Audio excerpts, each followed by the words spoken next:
Hello दोस्तों, good morning. आप सभी को उम्मीद है कि आप लोग स्वस्थ और मस्त होंगे और एग्ज़ाम की आप तैयारी बहुत ज़ोरों से कर रहे होंगे। तो आइए इसी के सिलसिले में हम लोग चलेंगे आपके एग्ज़ाम की ही दृष्टि से, जो कि ये इंपॉर्टेंट क्वेश्चन है आपका ट्रिग्नोमेट्री का, जिसको ऊंचाई और दूरी का जो दूसरा सेक्शन इसमें होता है, ऊंचाई दूरी बोलते हैं, कहीं कहीं हम लोग एप्लीकेशन बोलते हैं, ट्रिग्नोमेट्री एप्लीकेशन बोलते हैं, यानी हम लोग उसका हम लोग क्या बोलते हैं, एप्लीकेशन ये है। उस पर बेस्ड ये क्वेश्चन है जो कि हर बार आपको लगभग मिल ही जाएगा एक क्वेश्चन, जो कि 6 नंबर का होता है। तो इसमें हम लोग बात करेंगे उसी सेक्शन का। एक क्वेश्चन हमारे पास जो आया हुआ है 2024 का, ये 2024 में पूछा गया प्रश्न है। प्रश्न कह रहा है कि भूमि के किसी बिंदु पर P से एक 10 मीटर ऊंचे भवन के शिखर का उन्नयन कोण 30 अंश है। भवन के शिखर पर एक ध्वज है। ध्वज के शिखर का P से उन्नयन कोण आपको 45 अंश दे रखा है। तो कह रहा उस ध्वज दंड की लंबाई ज्ञात कीजिए।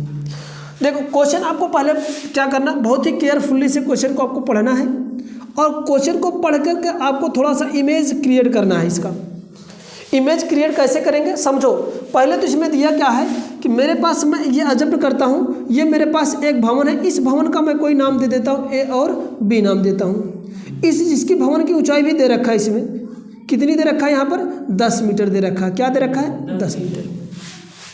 और यहाँ पर इसके धरातल पर कोई एक बिंदु P ये है, P है, और इस P से इसका उन्नयन कोण जो है वो कितने का दे रहा है, आपका 30 अंश से।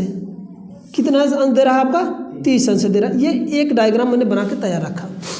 फिर आगे क्या कहा, ये शिखर है, ये आपका पाद होता है। तो भवन के शिखर पे एक झंडा लगा दिया है, यूँ लगा दिया, कोई दिक्कत नहीं, मैं झंडा एक लगा दे रहा हूँ।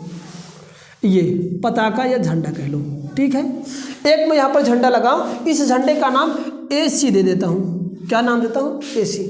इसकी लंबाई क्या मुझे निकालना है, मुझे नहीं पता। जिसका नहीं पता मैंने इसको मान लेता हूँ। क्या मान लिया, इसका H मान ले रहा हूँ। क्या मान ले रहा हूँ, H मान ले रहा हूँ। अब इस झंडे का शिखर और P बिंदु से इसका जो कोण, उन्नयन कोण जो बन रहा है वो कितने का है, आपका 45 का। कितने का है, ये 45 अंश का। ये पूरा ओवरऑल यहाँ से लेकर के ये पूरा कितना दे रखा है, 45 अंश दे रखा है, ठीक है। तो कह रहा है इसकी वैल्यू ज्ञात कीजिए। जिसकी मुझे वैल्यू नहीं पता उसको हम लोग अजम्प्ट करेंगे। माने P तथा भवन के बीच, यानी बिंदु P तथा भवन के बीच की दूरी क्या हम लोग मानते हैं, इसको x मीटर मान लेते हैं। तथा झंडे की लंबाई जो है हम लोग क्या मान लेते हैं, S मान लेते हैं, ठीक है।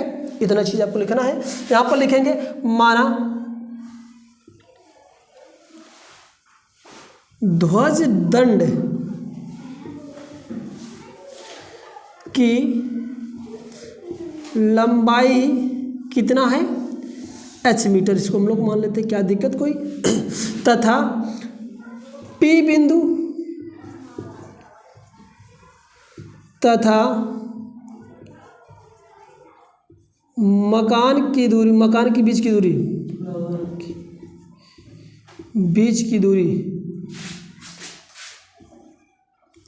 बीच दूरी कितना हम लोग माने हैं, x मीटर माने हैं, ठीक है। अब हमें जब इतना किए हैं तो हमारे पास यहाँ पर 2 समकोण त्रिभुज आपको दिख रहे होंगे। पहला हमारे पास ABP दिख रहा है, दूसरा CBP दिख रहा है। तो 2 इक्वेशन बने, क्योंकि 2 एंगल से दे रखा है तो 2 इक्वेशन बनाएंगे। दोनों इक्वेशन हम लोग सॉल्व करते चलते हैं। पहले हम लोग क्या करेंगे, समकोण त्रिभुज कौन सा, ABP में, इसमें जिस एंगल की वैल्यू, जिस साइड की मुझे वैल्यू मालूम है, इसको अजम्प्ट कर लिए हैं। और एक ठो ये, यानी ये वाली मुझे लंब है और ये आपका आधार है। तो हम लोग करें क्या, इसको हम लोग लंब बट्टे का आधार कर लेते हैं। क्या बोलते हैं, लंब बट्टे का आधार क्या होता है, आप जानते हैं क्या होता है, ये tan होता है। यदि आप लोग को कोई भी समस्या रहा हो, अब यहाँ पर tan में किसकी वैल्यू, ये एंगल वाली बात है, कितने का है आपका 30 अंश का। अगर नहीं आपको फॉर्म पता है तो ये वाला याद करके रखेंगे, फार्मूला बहुत हेल्प करता है ये आपका। लाल बट्टे का कक्का, तीसरी वैल्यू लंब बट्टे का आधार tan होता है, इसकी वैल्यू रखो।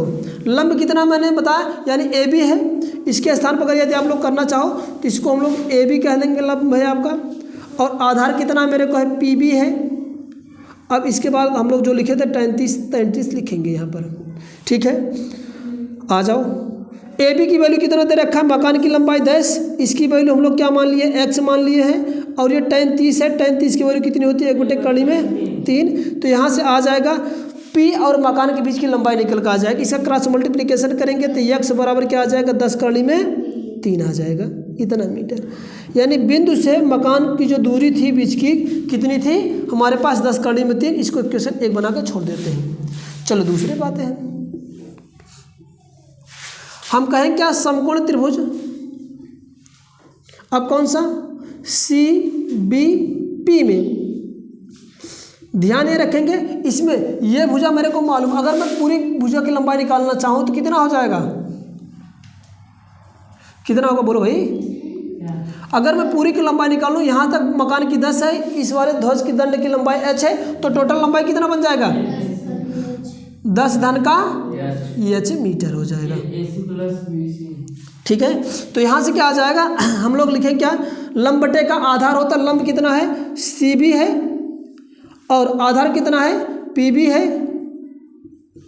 बराबर क्या होगा tan होता है, और tan कितना है इसमें, एंगल 45 है। अब यहाँ से CB की वैल्यू हम लोग लिखें कितना, 10 धन का h बटे का ये PB की वैल्यू कितना, x माने अभी x से लिख लो, कोई दिक्कत नहीं, बराबर क्या tan का 45।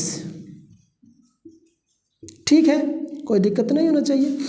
10 धन का h बटे का x और tan 45 की वैल्यू कितनी होती है 1। इसको आगे सॉल्व कर लेते हैं कंटिन्यू करके। चलो यहाँ से इसका क्रॉस मल्टीप्लिकेशन कर देंगे तो आ जाएगा 10 धन का h बराबर कितना हो जाएगा x। ये समीकरण क्या बन गया मेरे को, लिखेंगे क्या समीकरण 1 और 2 से।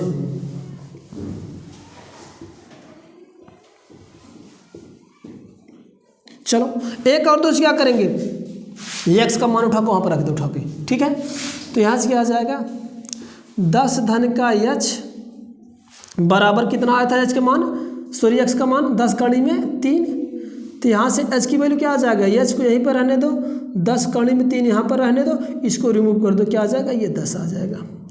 तो h की वैल्यू कितनी आ जाएगी, 10 कॉमन लेंगे, कड़ी में 3 माइनस का 1 आ जाएगा। ये इतना मेरे को, ये इसकी ऊंचाई रही, ये मीटर में है। किसकी ऊंचाई रही, ये ध्वज दंड की जो ऊंचाई थी कितनी थी आपका, ये आपका 10 कड़ी में 10 इंटू कड़ी में आपका कितना 3 माइनस का रूट में 3 माइनस का 1 आ जाएगा मीटर। ठीक है, वीडियो अगर आप सभी को अच्छी लग रही है तो आप लोग ज़्यादा से ज़्यादा इसको अपने दोस्तों के साथ शेयर करिए। चैनल पर नए हैं तो प्लीज़ चैनल को सब्सक्राइब कर लीजिए, बेल आइकन को प्रेस कर लीजिए। हम इसी तरह से आपके लिए वीडियो आप लोग लाते रहेंगे। वैल्यू दशमलव में दे रखा है तो दशमलव रूट की 3 की वैल्यू रख लो, रूट की 3 की वैल्यू रखो, आ जाएगा। ठीक है, अगर किसी भी प्रकार का इसके अलावा भी अगर आप लोग को डाउट आता है तो आप लोग कमेंट बॉक्स में कमेंट करके आप लोग कुछ डाउट को क्लियर कर सकते हैं, हम पूरा यहाँ से आप लोग को सहयोग करेंगे। फिर मिलेंगे अगले क्वेश्चन की तरफ, तब तक के लिए टाटा और बाय बाय, आपका दिन शुभ हो।